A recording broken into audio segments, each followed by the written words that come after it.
Hello everyone. This is the 20th part of the story, Abe the Wizard. Chapter 77, Change of Clothes. Abel was about to draw the 12 #SOL Thor rune onto the shields. It stated that it could absorb impacts. Not only that, but Abel had discovered its ability to absorb impact was greater than the game had suggested. It took another day until Abel could finish drawing the runes, and installing diamonds onto all 20 of these shields. When he threw the shield into the Horadric Cube, these statistics appeared.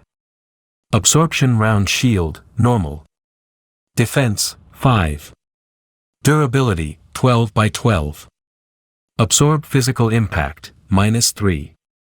Although the blue font suggested that this was a magic shield, it could not fully unleash the power of the rune and achieve the ultimate, absorb physical impact 7. Abel thought that this was a bit strange. According to what Master Soren Oakenshield had said, this shield should be considered as a golden weapon. But the Horadric Cube still showed that it was a normal magic weapon. Abel guessed, maybe this was due to the different interpretations of two worlds. Abel tried his best to resist his exhaustion. He opened the front door of the operation room and demanded that the 20 knight servants come inside. The 20 knight servants excitedly entered the legendary blacksmith master operation room. Immediately, they were stunned by the single-handed long sword and round shields that were scattered on the floor. Before they had entered, they already knew that everything in here was a magic weapon, but still, it was the first time they had seen a pile of them together. It was also the first time they had seen someone just carelessly put these magic weapons on the ground. Everyone began to pick up their long sword and shield from the ground. Although they all looked similar, every knight could clearly identify their own weapons due to their intermediate relationship with their weapons. Abel began to speak. All of these long swords were been turned into ice magic swords. When you strike your enemies with it, it will not only slow them down but also hurt them with ice magic. In regards to the round shields, they now have the ability to absorb physical impacts. So as long as you have this shield, an elite knight or below will not be able to hurt you. Abel was still a bit unsatisfied with these shields. They were only 80 skills after all, which might not be able to withstand the attack of an elite knight, but it should be fine against anyone with an intermediate occupation. Thank you, my lord. I will pledge my life to protect the castle, the 20 knight servants shouted in unison as they kneeled on one knee. Their eyes flashed with a fiery passion of excitement. No matter what occupation, every fighter held an ultimate passion for their weapons. Let alone a magic weapon, no, 2 magic weapons, one for attack and one for defense. Let's keep it a secret. Abel added. From the outside, it's very difficult to tell that these weapons were magic weapons. Their effects would only unleash during battles. There were actually 2 reasons why Abel wanted to keep this secret. One reason was that, if people realized even knight servants could attain a piece of magic weapons, they might think they were very easy to make. Therefore, causing a drop in market value. Another reason was that it was better to catch the enemies off guard, that way these weapons could fully take advantage of its power.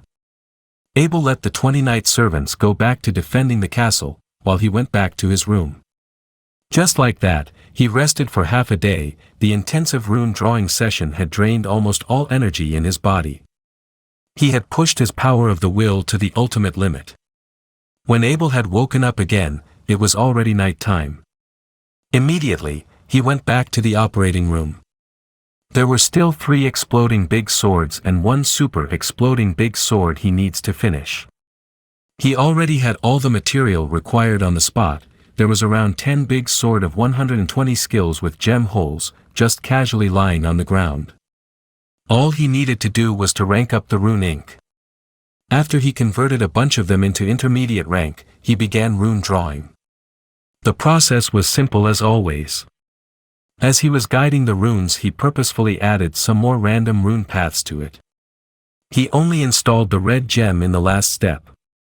Abel had gotten a lot more creative this time around. He intentionally picked a fire magic sword to increase its exploding power. he also purposefully chosen the intermediate rune ink to help the fire magic spread more easily.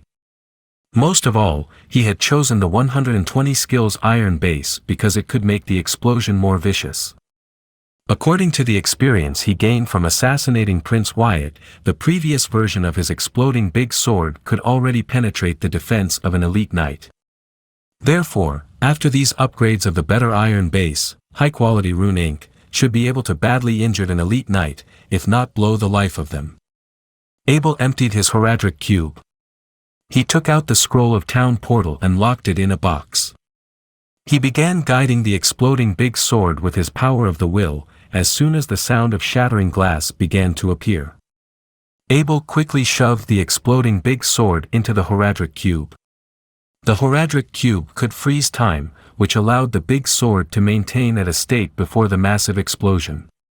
At first, Abel was a little skeptic when it came to making this super exploding big sword. Despite his previous one being made with a 100 skills iron base, it already had an earth-shaking power of the explosion. This time, he would need to make one with a 120 skills iron base. If something had gone wrong, the entire hairy castle would be blown into pieces. But Abel had no choice, he was on the road of no return. If things had gone wrong, at least he could end in mutual destruction with the enemy. In regards to hairy castle, he no longer cared.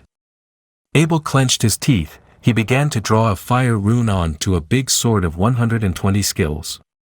At this point, it was easier for him to draw a perfect rune than intentionally drawing one incorrectly. Abel then took out a perfect red gem and stared at the gorgeous brilliant red color of the gem. Who could have guessed, in a flash of a second such beauty could turn into a nightmarish force of destruction. The super exploding big sword he made last time was an ice magic one. This time, it was a fire magic one, so Abel was fully aware of its power of destruction. If he could not control its power properly, the only purpose for this super exploding big sword was to give mutual destruction for him and his enemy. This thing was way too dangerous, it might even injure innocent people. Abel gave out a sigh and placed the perfect red gem into the gem hole. As he was guiding it with his power of will, a massive amount of fire magic power rushed towards his power of the will like an exploding volcano. If he was still an amateur, or if his power of the will had never developed, it might get completely blown away by this massive amount of fire magic power. Soon, the super exploding big sword began to shine in white light. It seemed like it was about to be completed, but Abel did not relax in the slightest bit. He unwaveringly locked his power of the will onto the super exploding big sword. The white light flashed for a few more times before it turned into red light. The red light intensified. It was so bright Abel could no longer even open his eye to examine the condition of the super exploding big sword. Luckily, Abel still had a lot of power of the will left over. He continued to ruthlessly lock it onto the super exploding big sword. He felt that everyone was still under control. Alongside the blinking red light, the originally rigid body of the big sword of 120 skills began to vibrate. It seemed like it was trying to withstand this vicious force of fire magic. Although the 120 skills iron base had already exceeded the strength limit of iron, it was still normal iron. These types of materials were essentially not a match for this massive amount of fire magic. As the vibration intensified, Abel sensed the surface of the sword was beginning to crack through his power of the will. A quick jerk with his power of the will, the super exploding big sword had completely disappeared. Soon, it reappeared in the Horadric Cube. Abel let out a breath of relief. This thing was very different from normal exploding big swords. Although normal exploding big swords were very powerful, he still felt confident about escaping its explosion, but this thing. It was beyond Abel's imagination. During the making process, Abel had already sensed that this fire magic super exploding big sword was a lot more destructive than his previous ice magic one. Abel still did not know how perfect red gems like the one just used could even exist. If a wizard had seen how he had just treated one of them, the wizard would definitely choke Abel to death. These perfect rank gems, especially the ones combined with the Horadric Cube, was considered as the most powerful, pure, irreplaceable gem in this world. Therefore one could say, the number of gems like this could be produced was hopelessly small. Chapter 78, The Wolves Are Coming. Clang clang clang. As the loud and rushed noise of the bell spread across every corner of the hairy castle, Abel began to lose focus on the base that he was forging. It was a 120 skill base that he was making, but would only take a second for him to accidentally snap it into two. Abel threw the broken sword away with his thong. He rushed out of the workshop and ran towards the plaza inside Hairy Castle. What happened? Abel grabbed one of the guards and asked. Worgens were discovered outside the fort, Sir Abel. The guard quickly gave a bow to Abel. Abel stopped the guard before he was about to leave. Come with me. I need you to help me put my armor up. Regardless of its type, wearing armor was a very effortful thing to do for knights. Abel didn't have his own underling knights. The 20 men Marshall sent him were more like bodyguards than underlings, so it got weird if Abel were to order them to do anything other than fighting. If Abel were to have his own underling knights, he would have a lot less things to concern himself with. Underling knights could do many things for him, such as helping out with chores, maintaining armors and weapons, taking care of horses, changing armor for his master, supplying extra weapons, and etc. Despite the amount of potential Abel had shown, not a lot of people knew that he was already an official knight. Honestly, he preferred not telling people.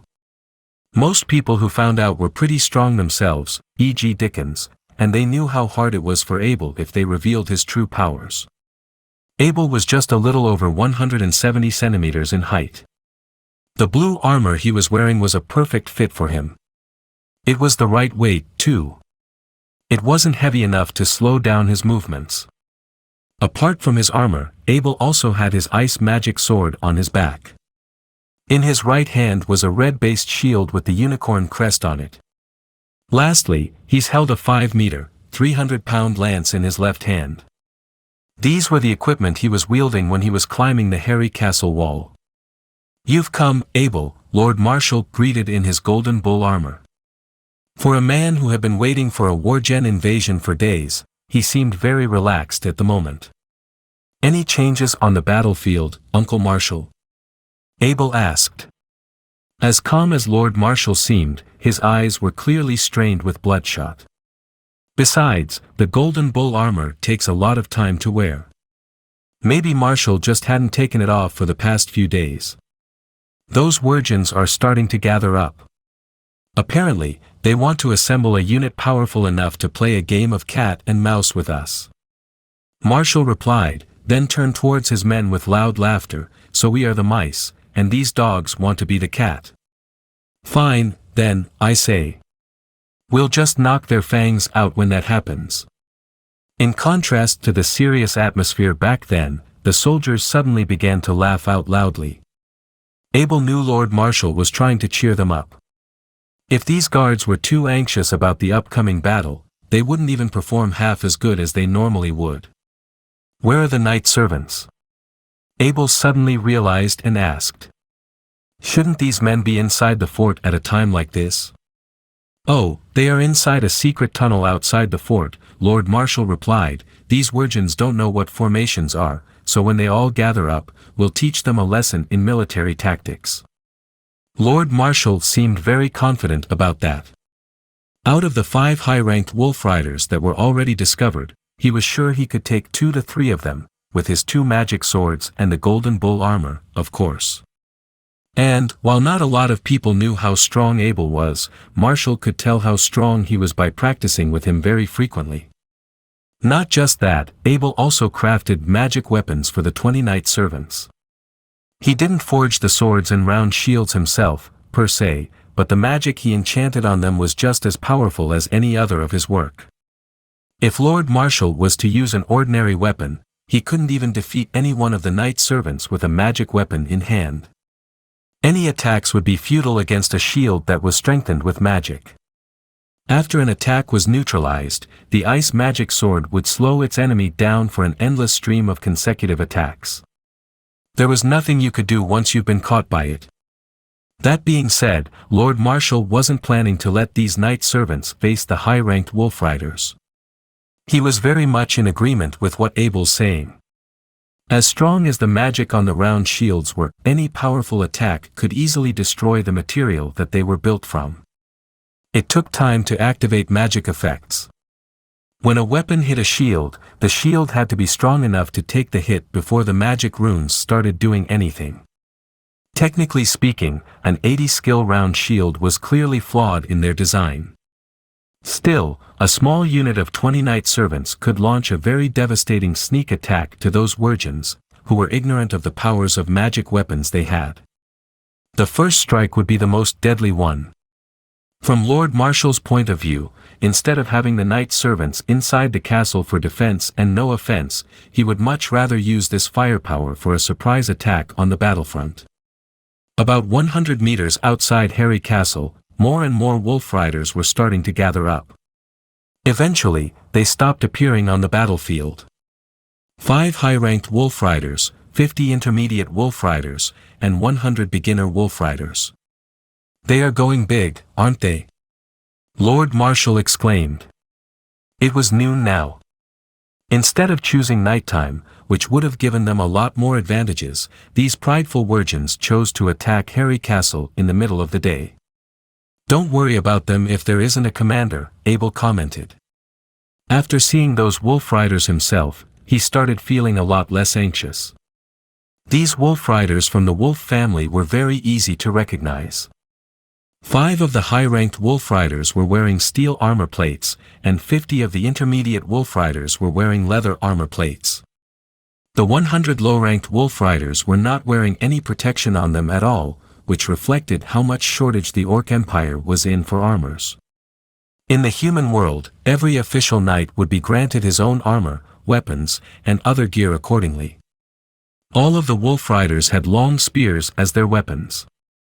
While the appearance of those spears was all the same, the low-ranked wolf riders had ones with less metal in them. The intermediate and high-ranked wolf riders had either more metal in the spears or pure metal in the spears. Would you dare to go out now, boy? Why don't we rush out and hunt them down? Lord Marshall called out. As he said this in his shiny golden bull armor, he was like a god of war in front of the soldiers standing on the wall. You bet. Abel replied excitedly. Send out the horses. Lord Marshall shouted to his men. Pretty soon, 2 war horses, wearing half-body armor plates were sent out. These 2 Mars were just recently bought from the Duchy of Thunder. Because of how heavy the golden bull armor and Abel's 300-pound lance were, regular horses weren't strong enough to ride them around. With the help of the knight servants, the 2 got up on the horses fairly quickly. As Abel sat on his one, he rubbed its back with his hand for a bit. He hadn't ridden it much after it was bought, so the most he could do now was improvise as he goes. As the war horses trotted away from the castle, Abel intentionally rode his one behind Lord Marshall. He whispered the enchantments as softly as he could, and a peculiar aura began to surround himself and his horse. Apart from Abel, there wasn't anyone else who possessed the power of the will. If there was, that person would feel a very overwhelming and distant force coming towards him. Abel was already used to this. Every time he massaged Black Wind with his mount enhancement technique, he would feel the same suffocating force with his sixth sense. The more Abel used his mount enhancement technique on his horse, the more he began to gain an understanding of its spirit. From what he could see, this was a very innocent and pure horse, which was destined to be a war horse since it was born. For all the training it had received, its sole purpose was to serve the knight it was supposed to carry. From its simple perspective, it was nothing but a part of its rider. The more Abel read its mind, the more he felt moved by its unconditional trust towards mankind. How can a creature maintain such spirituality and humility? Without such qualities, no knights would be strong enough to survive on the battlefield. Chapter 79, Skewered. Abel was getting slower. Lord Marshall could feel it. He turned around to tell Abel to hurry up, but what he saw had him in total shock. Every time Abel's horse staggered for a bit, Abel moved in the same direction slightly with his body. It was like their bodies were synchronized. Forget about Lord Marshall. Such horsemanship would not be expected from someone who was born on a horse. Again, Abel has proved himself to be in a completely different league from the rest of mankind. I'm ready, Uncle Marshall, Abel smiled as he finished performing his mount-enhancing technique. Abel felt really good right now. He had never been so intimate with his war horse before, and nothing could calm him and his partner down except for a good, long race. Open the gate. As Lord called for the gate to be opened, several guards came and lowered the castle gate. They quickly shut it back after Abel and Marshall went through. As the two went out of Harry Castle, the low-ranked wolf riders started howling towards them. They wanted to spring at the two humans right away, but their commanders stood stationary at their posts. Don't start the attack, their instincts told them. As Marshall and Abel's horses started trotting instead of galloping, Abel could feel himself very excited for the upcoming battle. Again, it wasn't just him. His horse was ready for action, too. He could feel every inch of its muscles bulging at the sight of the wolf riders in front of them. As Abel's horse began to accelerate, it quickly went ahead of Lord Marshall and charged straight towards the wolf riders. Yes, it went solo into the enemy troops, and everyone was watching Abel from inside the Harry Castle. They did not know what their young master was planning, but they certainly felt admiration for his brave decision. Combat Chi! Lord Marshall screamed at the top of his lungs, and white combat chi started flashing out his body. Actually, because he was wearing the golden bull armor, it looked more golden than white, which was the color it was supposed to be. Abel, too, screamed as he released his combat chi. Unlike the one his uncle pretended to have, his combat chi actually had the color gold to it. No one could tell, though. He was wearing a blue set of armor, so blue was the color that was reflected. Besides, since the sun above them was so bright, Lord Marshall looked more like the real deal than him. The knights charging on a horse technique. Almost simultaneously, Marshall and Abel screamed out the name of the Harry family's secret technique. Suddenly, the speed of their horses was doubled as they charged faster towards the enemy troops. Both of them had dropped their helmets by this point. As the sun shone upon them, two streaks of light, one blue and one gold, flew straight towards the same direction. The wolf riders saw this and all howled at once. It was a matchup of 2 against 150, and neither side was backing down. As disadvantaged as the knights appeared to be, they were becoming faster and more ready at every instance. Out of the 150 wolf riders that were charging towards Abel and Marshall, a high-ranked wolf rider was taking the lead. While the rest of them were yet to make contact, he was already facing Abel by himself. He didn't think much of Abel, whose build was much smaller than his. For orcs like him, brute force was all that mattered in a fight. Just when the two were about to clash their weapons against each other, Abel swung his lance and let the wolf rider take the first strike. He wasn't going for a block. Instead, he was going to dodge the hit because he knew it wasn't going to hit him. Abel was right. He was too fast for his opponent. Within a blink of an eye, his lance was already through the wolf rider's chest. It was like a hot knife cutting butter. The wolf rider wanted to resist, but he clearly had no way to make a defense.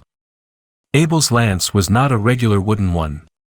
A wooden lance was meant for pushing back the enemy. It was a one-time weapon, something that would be destroyed right after it had done what it was designed to do. The one Abel was wielding was a steel one. Its base was hammered for 120 times before it was set into shape. It was a very heavy piece, but unlike most people, his muscles were sturdy enough to wave it around. The wolf rider was stabbed in his heart. As strong as the Wurgens were, a stab to the heart was more than enough to kill them instantly. Abel didn't stop, though. As the wolf rider's corpse hung on his lance, he continued to speed up his horse towards his enemies. A few arrows were shot at Abel, but with the armor that he was wearing, all of them. Abel didn't even pay any attention to them. He was more focused on his second target, which was an intermediate wolf rider that was coming at him. Unlike its dead superior, the intermediate wolf rider decided to parry away Abel's lance with its spear. It was a bad choice. Excluding the weight of the dead war gen, there was about 300 pounds of weight in Abel's lance. A quick fling with it was quite enough to break the Wargen's spear into two. The rest was pretty obvious. As Abel had his power of the will fully turned on, he could clearly feel the wolf rider's bones tearing up and smashed into dust. Even its organs were starting to turn into mush. Pretty soon, its dead body, too, was skewered along with the high-ranked wolf rider. Despite having two dead Wargens on his lance, Abel was not slowing down at all. Because of how fast he was going, both he and his horse were drenched with the blood of the dead Wargens. Another one. Another one. Fourth one. Fifth one. Abel was finally stopped after he charged towards the fifth wolf rider. If it wasn't for the Harry family's secret knight's technique, he would have had to stop at 2 or 3. Lord Marshal stopped his horse as he had finally reached Abel. Whilst chasing behind Abel, he's also killed a few wolf riders on his way. Now that's more like it. Lord Marshal screamed frantically. For him, it felt like he was going back to the battle against the orcs. He was much younger at the time. Much more impulsive and vigorous, too. Lord Marshal watched as Abel flung out the 5 dead Wargens out of his lance. It was a frightening thing to look at on the battlefield. Fortunately for him, they were fighting on the same side. To battle. Lord Marshal called, and 20 of the bodyguard knights appeared from the underground tunnel. While they were all trained in horse riding, they decided to fight on foot because they were more used to that. Even now, the advantage was on the side of the Wargens. As efficient as Abel and Marshal were in their attacks, they still had a much greater number than their human foes. That being said, because Abel managed to kill a high-ranking wolf rider by himself, everyone watching from Harry Castle were assured of their victory. The crowds were starting to quiet down as they looked at what's happening on the battlefield. Up next, it was the most gruesome and crucial of all, close-range melee combat to the death. Chapter 80, A Bloody Battle. All the wolf riders had their eyes on Abel, the short, underage knight who was wielding a ridiculously large lance with him. They could tell that he was a novice knight, but something about him didn't add up. Sure, Abel was a novice knight, but what kind of novice knight could kill 5 wolf riders in an instant? 1 high-ranked wolf rider. 1 intermediate wolf rider. 3 novice wolf riders. That's 5 in less than a second, and a child did it. The horse that Abel was riding on was becoming much more agitated than before. It seemed kind of relaxed back then, but the testosterone was starting to kick in. My honor is my life. Abel screamed, and his horse sped up into the wolf rider's troop. The large, heavy lance in his hand was like a demon's hand, flicking away everything that it had scraped. Because of Abel's terrible strength, and the effect of the lance itself, tens of wolf riders were sent flying away from their position. 20 of the bodyguard knights started lining up their formation. Once they were ready, they slowly trekked towards the remaining wolf riders. After witnessing Abel's bold display, the Knight of Marshal, too, chanted out the battle cry, "My honor is my life," and charged towards his enemies. If it was about engaging in direct conflict, the Knight of Marshal was much more experienced than Abel. The way he killed his enemies might not be as flashy, but the golden bull armor he was wearing was quite invincible against almost any attack. Under the command of their superiors, the novice wolf riders howled and charged towards Abel. They couldn't match him with their skills, but they could sacrifice their bodies to slow down his movements. And that's what they did. As several of the low-ranked wolf riders clung themselves onto Abel's lance, they have effectively sacrificed their lives to slow down his movements. If Abel wanted to, he could throw them all away in just one swing, but he clearly had no time to do that. With the little time that the wolf riders had stopped him for, a high-ranked wolf rider struck towards his chest with its long spear. Clang! But the armor was simply too durable to be penetrated. It was a devastating discovery for the Wolf Riders, as it had cost them so many casualties just to have the opportunity for an attack. Sadly for them, it was all the chance that they were getting. With one sweep of his 5-meter lance, Abel killed all the Wolf Rider that were within his reach. The Wolf Riders that were fighting Marshall also had the same problem. With all the resources on their side, they still couldn't manage to do any damage to him. It was a frustrating situation for them, and a miserable one at that. By now, all 20 of the bodyguard knights have already entered into the battlefield. As veterans who have come back from the war against the orcs, they were all fierce warriors who had a record to prove their worth. After struggling for a while, the Wolf Riders decided to draw their forces away from Lord Marshall and Abel. With a fraction of their troops keeping these two busy, the rest of them were aimed to destroy the small unit of the bodyguard knights. As the 20 humans were obviously in the warrior class, the Wolf Riders did not think that they would be wearing any powerful gears that could withstand their attacks. Even the orcs knew how valuable a magic weapon would be. There was just no way that it would be equipped by regular bodyguards. With my long sword in hand, my eyes towards the front, I am forged into steel. With my shield closes towards me, it guards my beating heart. As long as the unicorn is on my chest, I shall not waver. My banner shall remain. With the sound of horns echoed across the field, and my blade flashing with blood, the path before me shall be opened and clear. As the bodyguard knights began to sing their war song, the Wolf Riders struck their spears into their enemies' small shields. They were a lot of screaming and sounds of metal clashing against each other, but the formation of the bodyguard knights did not change at all. With the spears completely deflected, the bodyguard knights continued to sing their songs with a volume that could be heard from a mile away. These men were very organized in their teamwork. With 10 of them in the front row making space for the 10 in the back, the 10 in the back struck with their long swords towards the enemies at the front. 2 of the Wolf Riders that were too slow to react to this. As their bodies were stabbed by the blades, a thin layer of ice came out and slowed down their movements. Things were as bad it could get for them, as even these warriors were equipped with ice magic weapons. With just 2 seconds left, the 10 bodyguard knights who charged forward did not continue with their attacks but instead guarded themselves with their defensive position. The other 10, on the other hand, stopped defending themselves and began launching their attacks with their combat chi.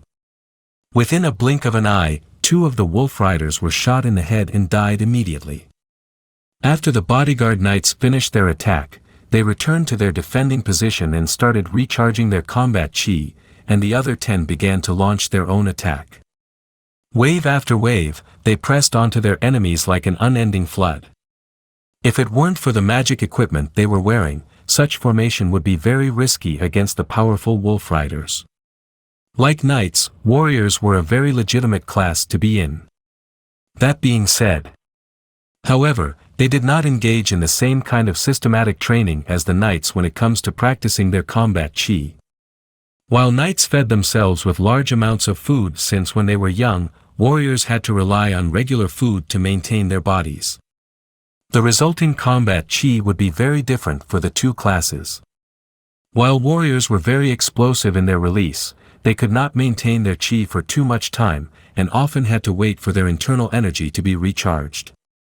Knights, on the other hand, were much more durable because of the stamina they had trained for. In terms of explosiveness, the knights were also better than the warriors on average. Technically speaking, the warriors were inferior to the knights, but they were often the unit that was the most commonly used on the battlefield. Knights were much harder to train, so many of the military tactics present were designed for the warriors. The tide formation was a classic example. Whilst using this formation, the warriors were required to put their utmost trust in their comrades. When attacking, they ought to use up all their energies without reserve. When defending, they must do all they could to block any attack for their partners. If the high-ranked Wolf Riders were trying to attack the bodyguard knights, Abel and Marshall would keep them in check by chasing them down. Pretty soon, each one of them was able to trap 2 of the high-ranked wolf riders from assisting their comrades. To be honest, Abel was not happy to be in this situation. The Mount Wolves were simply too agile for him to make any killing blow. No wonder they were so suitable in guerrilla warfare. I hope you grow up soon, Black Wind, Abel prayed in his mind. If he was riding on a fully grown Mount Wolf right now, these wolf riders wouldn't have been fighting him so easily as they were. After blocking a sword with his shield, Abel used his lance to pick up a wolf rider's spear from the ground. He then released his gold combat chi and transferred about 7,000 pounds of force from his lance into the spear. When the knight's lance was fully charged, he threw the spear with the firepower of a small missile. And a missile it truly was. Whilst flying through the air, the spear went through 2 of the wolf riders and disappeared into the horizon. As effective as this method was, Abel decided to try it again. Pretty soon, another wolf rider over the distance had a hole punched through its neck. The 2 high-ranked wolf riders facing against Abel looked at each other for a bit. Suddenly, they howled towards the sky and called for their underlings. Instead of attacking Abel himself, all the forces were now diverted into the horse he was riding on. Such a way of attacking was quite rare to see. Whether it was the humans or the orcs, mounts were a very cherished resource even on the battlefield. If a wolf rider's Mount Wolf did not launch an attack, most human knights wouldn't bother to attack it directly. Mounts were not to be attacked. This was an unspoken rule that was established many centuries ago. Abel knew about it, which made him even angrier about what these wolf riders were doing. Abel turned his head and looked for the bodyguard knights. After checking for the distance between him and them, he swung his lance around and forced the wolf riders to back away from him. As no one dared to make a move on him, he took the time to jump down from his war horse and patted it on the back. Abel was telling his horse to leave. The horse understood this, then neighed as it ran outside the battlefield. Obviously, the wolf riders were free to do whatever they wanted with it, but they didn't bother to attack a vacant war horse with nobody riding on top of it. Abel had a grim look on his face as he resumed his fight these wolf riders. After blocking several spears that were struck at him, he threw away his shield and picked up one of them from the ground. One of the spears managed to land a hit on him, but he didn't really care about it. With a swing of his arm, he shot one of the wolf riders down in its eyes. After that, he picked another lance and repeated the same process. That's right. Abel didn't care to defend himself. The armor he was wearing has made him completely immune to these wolf riders. Another lance was thrown, and with that, another wolf rider was taken down. Since there wasn't any weapon that he could find near him, Abel picked up some rocks and threw it towards his enemies. With arms as strong as his, the power that was released was the same as that of a mini catapult. He was very accurate, too. Every piece that he threw managed to take down another wolf rider to the ground. This marks the end of part 20 of the story, Abe the Wizard. Thank you for listening. Please like the video and hit the subscribe button to listen more. Hit the bell icon to get notified of all the new content uploaded to the channel ASAP.